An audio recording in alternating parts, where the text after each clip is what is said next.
আজকে যদি একটা বাইক থাকতো তাহলে বন্ধু তোকে পিছনে নিয়ে পুরো শহর ঘুরতাম। আজকে যদি পকেট ভর্তি টাকা থাকতো তাহলে তোকে দামি রেস্টুরেন্টে গিয়ে খাওয়াইতাম, তারপর ফেসবুকে একটা স্টোরি মারতাম।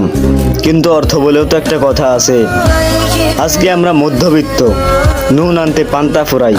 তাই বলে এই দিন দিন না রে বন্ধু, আমাদেরও সময় আসবে।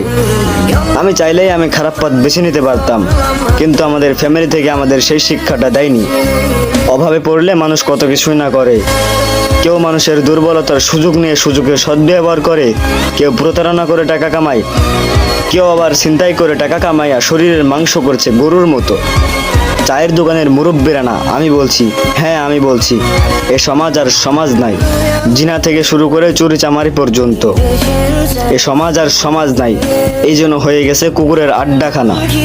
তাই আজ আমার পকেট খালি বলে আফসোস করিস না বন্ধু।